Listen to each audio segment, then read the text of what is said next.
Alright you guys, you can stop bugging me in the comments now, because yes, I have been skating the new Vans Skate Classics, upgraded shoes that are slightly different than the shoes already were. Okay, so you want to know what they're like? I'll tell you. Alright, first off, let's really quickly talk about the two main different things that they did.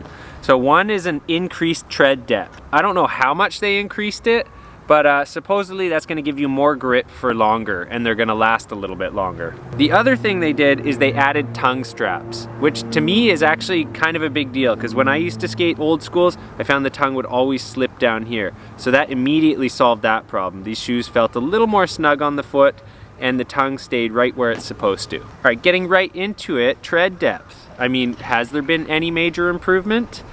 You know, these shoes are like 31 days old, so we're like right on the nose for a month, and they're lasting really well. Like, there's no flat spots, and this is my scoochy foot where I scooch for kickflips.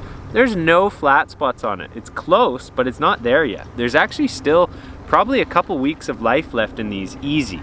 And like good life. I mean, if you limp your shoes along, you could get more than that out of these. So in terms of durability, I'm actually pretty impressed. Like, no holes from kickflips yet either. Although I've been doing a little bit less kickflips than usual lately, as I've had slight sore ankle. So what I have been doing instead is tons and tons of heel flips.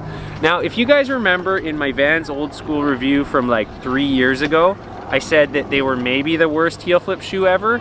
I 100% rescind that comment. I actually just filmed my most heel flippy video ever in these shoes. And yeah, I don't know why I didn't like them for heel flips back then. I think I just hadn't gotten used to them. But what I find is Vans actually grip so well for heel flips. And you know, you could see on my switch foot, like I'm definitely a heel flippy dude if I'm wearing the lines away. So yeah, in terms of how they heel flip, I actually love how these heel flip. Getting into how they flick, all right, kick flips.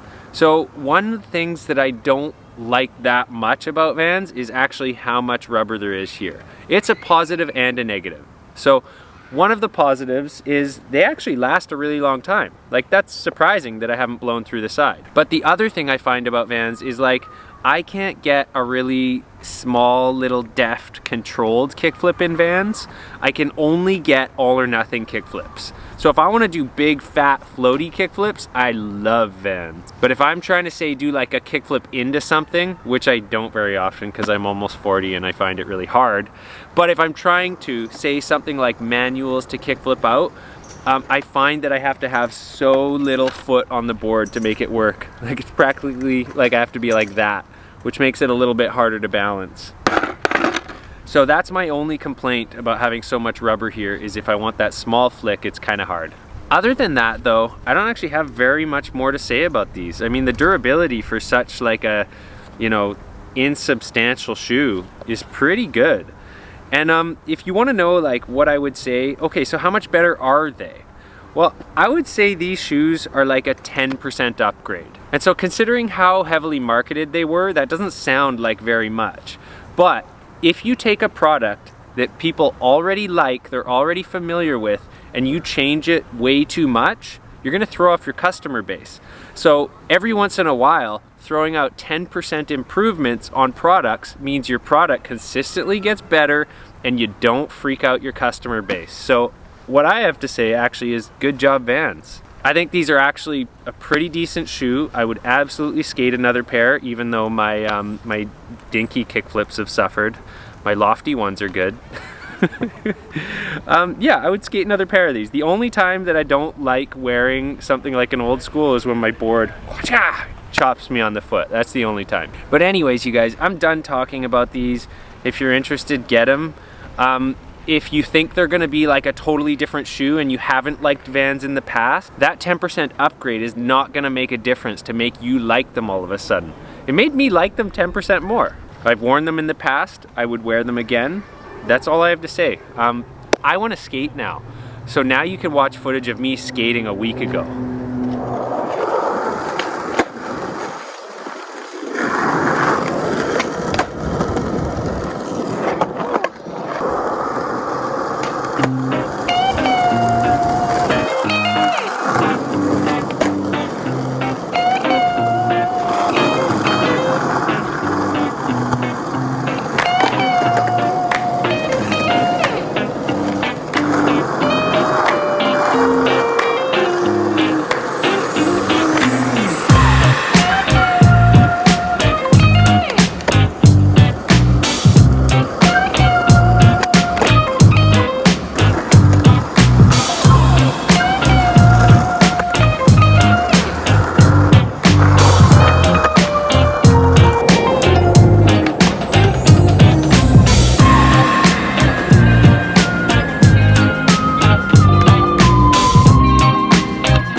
Alright, yeah, that was me skating a week ago. I'm totally done this video, and the more I talk, the less I'm skating right now. So, hope you guys are doing awesome. Oh yeah, the answer to last week's trivia question was definitely Mike Carroll. For sure the influence for my frontside flips. I'd love to get into that more, except I spent way too much time on that heel flip video last week, and I don't feel like putting a bunch of time in this week. And I don't feel like doing a truck draw this week. Oh, a selfish old Ben just wants to go skateboard. Yeah, I do. I'm gonna do that. Hope you guys are doing awesome. Till the next video.